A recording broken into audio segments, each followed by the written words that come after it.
What's going on, guys? It's Gendo here, and welcome to episode 51 of If I Had a Hammer. If you're still enjoying the series, please go and smash that like button. Now, today, we have ourselves the final two matches of the 2021 season, Stoke and Arsenal. But of course, before we get to that, we must go over how we've been faring in the league thus far, what the results are, and where does that put us in the table. Will these two matches make that much of a difference in terms of Champions League placement, Europa League placement, or even a league title? Let's take a look at how we did. And since our last live com of Manchester United and Newcastle, we did say that I needed to win all the matches leading up to the final two if we wanted to stay in the Champions League placement, and that's just about exactly what we did. 4 wins are our next 5, with the only non-win being a draw to Leicester, and very solid victories at that. Defensively looking a little shaky towards the end. We didn't keep a clean sheet in any of those 5 matches, but overall the goal scoring is there, and I'm very happy for that. We followed up the loss to Manchester United with a win versus Watford, 3-2,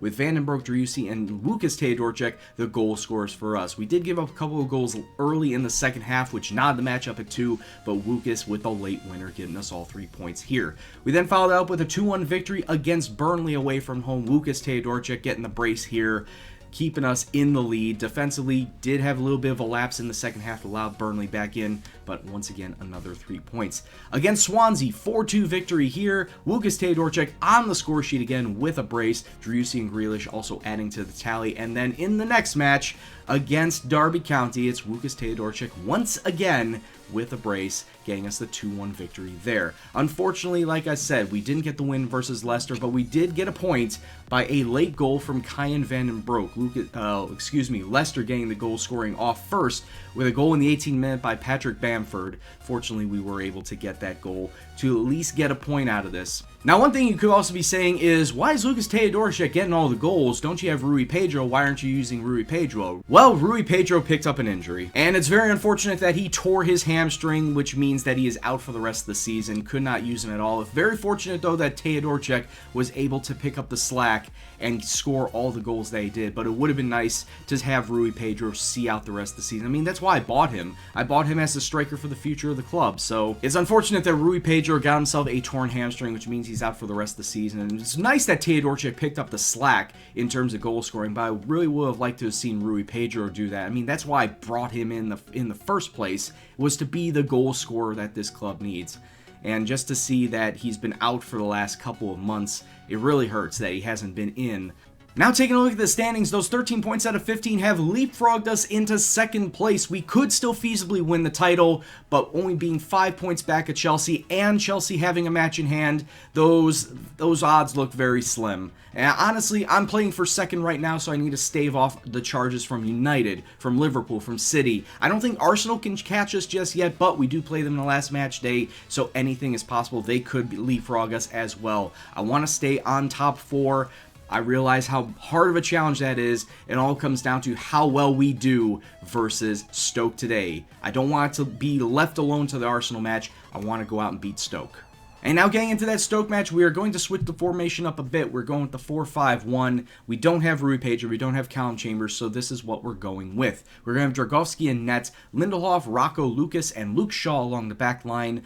Our defensive mid will be Lucas Romero, with the 2 center mids of Yuri and Carol Linetti. Our 2 wingers will be Driussi and Grealish, and then, of course, the lone striker up front with Lucas Teodorczyk. I do have Mesut Ozil and Kyan Van den Broek on the bench, so if I want to switch up to that 4-2-3-1 bunch and then just ram the guys down the middle, just ram the ball down their throats, I will do that, but it all depends on how this team does versus Stoke today. 10 minutes gone, Stoke have the ball lumped over the top to Jordan Ibe. What a good save from Dragowski there. Stoke have had a lot of the ball, but here we come again now. Driussi, short corners into Lucas, back out to Driussi, and just find a pass, not a shot. Oh, he had no angle. He had no angle to take that. Stoke coming through now to Roland. He's trying to get past the defender. Another good save from Dragowski there. Stoke putting on the pressure now in these late stages of the first half. Back to Roland. What's he going to do? Another shot, but Dragowski with another save. 3 minutes plus stoppage time left in this half. What are we going to do here? Teodorczyk out to Grealish on the right, and everybody that's in a blue shirt really needs to push forward into the box. A Stoke clearance away. Back into Driussi, though. Don't take a shot. Pass it off. Lay it off. It falls to Grealish. Oh, down in the box, but no call. And it goes out for a goal kick. It's 0-0 at the half, and I feel like the teams are very even right now. You can't really separate them. We each have decent attacking chances, but we need to do better in our finishing. Stoke have been more clinical. They have had more shots on target. They've forced Dragowski to make some saves. Us, we're just shooting from distance, not really getting anything going. So maybe I'll just take the guys, tell them to be a little bit more deliberate in their actions, and maybe we can get ourselves a goal in the second half. 3 minutes into the half, ball given to Driussi, gets past his man, running up the left wing. He has Tedorczyk in the box, finds him, and goes near post and sneaks it past the goalkeeper. It's West Ham 1, it's Stoke 0. Driussi taking it past his man, didn't think that the cross coming in would have amounted to anything, but Tedorczyk with a karate kick gets it into the short corner, and it's 1-0 to the Hammers. Stoke now coming inside. Oh, it's a good tackle away. It's a very good tackle away. Ball lumped over the top. Tedorczyk, we can hit him on a break. We can hit him on a break here. Up to Caroline. If he can just find someone on the wing. Tielemans running with it.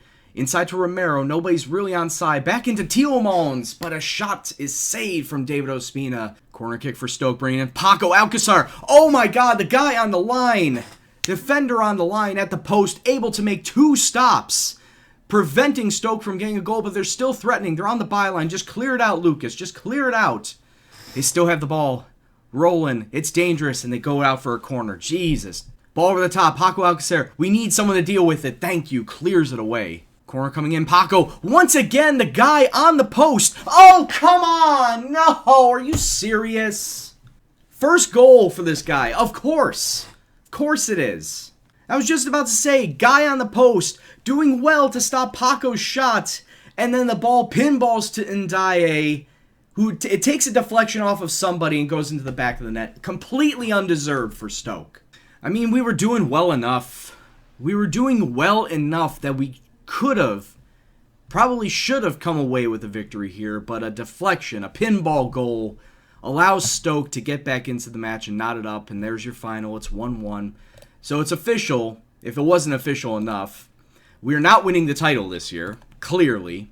The best we can hope for now is to stay top 4, and as everybody else around us has still yet to play, we won't know the results of their matches until we get to our Arsenal match. So we'll review the table once we get to the Arsenal match to see where everything lies, and if we will be staying in top 4. If what we need is a win versus Arsenal to stay top 4. So we'll catch you in just a bit to give you that info.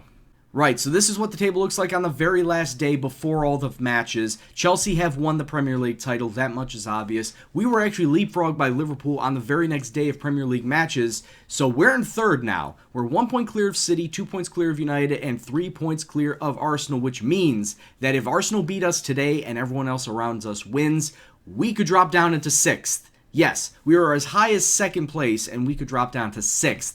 On the very last day. It's not a good look. So I'm going to try and attack Arsenal from the off and see what happens, really. And this will be the team that I'm going to try and do it with. We're busting out the cross once again because I need all of my best players out there. And this is the lineup. Dragowski in net, Lindelhoff, Rocco, Lucas, and Cresswell along the back line, Romero and Tielemans, the center mid pairing, with the attacking mids of Vandenbroek, Ozil, and Driussi. Yes, Ozil facing off against his former team. Hopefully he can light them up and prove to them why they shouldn't have gotten rid of him in the first place. And of course, Lucas Tedorczyk sitting up top, and I have no other striker options on the bench. Of course, Rui Pedro out injured, and Giannis Delaney is apparently off on international duty. So hopefully we don't need a striker. Hopefully we don't need to go to a second striker in case something happens to Lucas. So cross fingers, hopefully all goes well. We come away with a result versus Arsenal, not drop out of the Champions League spots. So let's kick off and see what happens. 14 minutes on, and so far it has been all Arsenal in this match. Oh, look, familiar face. Vincent van den Driesche is starting. You know what? I had a feeling that would have happened. You know, we're starting Ozil against them. They might as well start Van den Driesche against us. Ball inside. Julian Brandt. Good tackle from Lucas, and we clear the ball out. Tedorczyk slips it through to Driussi. Mesut Ozil. Oh, off the post. Ozil could have had a goal against his former club. He honestly should have had a goal there. Ball being lumped over the top. Arsenal once again on the attack. Gets it through to Hector Bellerin. Takes a shot, but just misses the post. Just wide. Free kick. Yuri Tielemans into the box. He gets it right back. Sprays it in. Lucas off the post. Nobody's respecting the equipment today. We're just hitting post after post. And maybe we can do something here. Ball lumped over the top to Teodorczyk. He's out wide. It's not his natural position. Needs to lay it off for somebody. Gets inside to Driussi. To Vandenbroek. Oh, Vandenbroek, you could do so much better than that. Time winding down on this half. It's been non-stop action for the last 3 minutes. Ball out to Lindelhof. Does have a couple of shirts in the box. He can get it off to Vandenbroek taking a shot. It's weak, and it's saved by Geronimo Rulli. I tell you, the last 5 minutes of this half were non-stop action. Thought for sure we would have had a goal at least a couple of times, but some good saves by Rulli there for Arsenal, keeping them in it. As it stands, it's 0-0, and I feel like we can keep going out there. Just keep going out there, and we can get ourselves a goal, but the defense just needs to not play too high up. Don't let the ball go over the top of their heads, and we can come away with this. Like I said, I'd like a draw. I don't know how far a draw will go and give us Champions League football, but let's play for a draw. I mean, we can always play for a win too, but I have my mindset on a draw as a best case result. Hector Bellerin and his pace, taking it up the right wing, gets it inside. Oh, it could have been an own goal. It bounced off a defender, but Dragowski's there with the save. Lindelof giving the ball up in a really bad position. Lucas Romero making a tackle on Kevin De Bruyne. He's going to get a card here. At the very least, he's going to get... When I make the sub, I'm going to go take a look at that replay because I call bullshit on that being a red card foul. This is absolutely shit. We're going to have to go with that for now because we need this. This is absolutely shit. Let's actually take a look at it in 3D. Okay, ball's coming up. Lucas. Oh, Jesus. In 3D, it looks like shit. That was so unnecessary, Lucas. Alright. 65 minutes gone now, and we have a gigantic hole in the middle of the park to fill now. What can we do here? Mesut Ozil on the wing to Tielemans. Sprays it up to Teodorczyk. And we're actually doing well with passing. Gets through to Vandenbroek. To Mesut. Oh, come on. We've had so many chances to score. 4 minutes from time now, and the ball's lumped over the top. Diego Costa on for Arsenal. They really, really need to mark them down. I mean, I did set them to mark him down. Vlasic gets into Diego, and he just misses it. 3 minutes of stoppage time on the clock. We're already into the first minute. Ball coming in. What a save. Oh, what a block away. Luke Shaw coming in and stopping an eventual goal for Diego Costa. He gets another save. Dragowski. Oh my God. We're staying in this match due to some top defensive work from the back line and the goalkeeper. Please, guys, within the last minute, don't make me look like a right mug. Oh, it bounced off the post. Ho, ho, ho, ho. Vlasic goes inside, and that should be the last kick of the game. We're going to end this 0-0, down to 10 men. We stopped the Gunners. Admittedly, we had a couple of chances ourselves that we could have gotten a goal. I just realized right now we didn't show the table during this match. You know what? It was probably for the better that we didn't show the table for this match. So let's take a look at it now. Oh, 4th place! Yes, I don't care. We dropped down into 4th place, but we still have Champions League football for next season. Manchester United, they drew. They drew with Southampton. That was a big result right there. At the end of the day, Man City jumped over both us and Liverpool, but that's okay. We get Champions League football at the end of the day, and take that for what it is. Lucas wanted it. Yuri Tielemans wanted it. Mesut Ozil and Kyan Vandenbroek wanted Champions League football. And at the end of the day, we deliver it to them. And there it is in writing. West Ham qualified for the Champions League. Honestly, would have liked to have been qualified directly to the groups, not going through any of the qualifying rounds. But it is what it is. That's going to put us right into the playoff spot, I believe. Or the third qualifying, I don't know what it is. But we're in the Champions League nonetheless, so Champions League money definitely going to help his squad next season. Initial budgets as it is, £123 million to spend on wages. Oh God, I'm getting stupid thoughts right here. And then a transfer budget of £50.79 million. We're going to try and bring in as many good people as we possibly can into the club. Anybody that wants... And honestly, anybody that thinks that West Ham is a good club, we're going to try and bring them in. We're also given $29.5 million for getting 4th place in the Premier League. Even more money for us to spend on players. So that's the end of the season here at West Ham, and unfortunately, I hate to be the bearer of bad news, but I did have a thought before the start of this season that the end of this was going to be the end of the series. I know we just got to the Champions League. We just came in 4th place in the Premier League. We have a chance to strengthen the side. But honestly, it was taking so long, and I have another series I'm working on. I want to put all that time and effort into that series. West Ham was such a great series for the last 6 seasons, and I'm glad that you, the fans, were enjoying it every step of the way, but I'm going to have to put this on the side now and call it a day. Thank you so much for watching it. Thank you very much for the support. I'd like to see all you support Sheffield FC as well. But for now, I'd like to thank you all very much once again for watching. If you liked what you saw, please go and hit that like button one more time for the series. Subscribe if you're new and you want to see more FM content on the channel. Any comments, suggestions, questions, anything else at all, please leave in the comment box below. But as always, this is Gendo, and I'll see you in the next video. Take care, peace out, and remember, one more thing.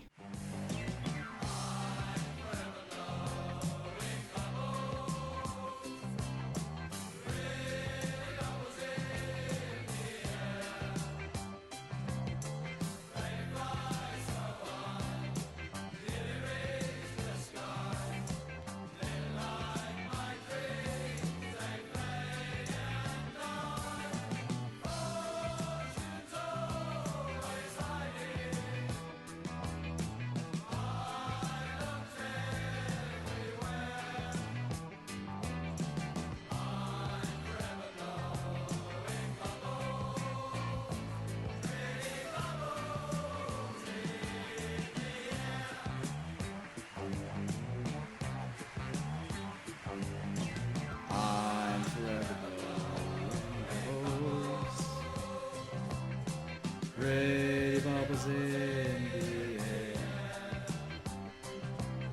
they fly so high, nearly reach the sky, and like my dreams they fade and die. Fortune's always hiding, I've looked everywhere. I'm forever blowing bubbles, pretty bubbles.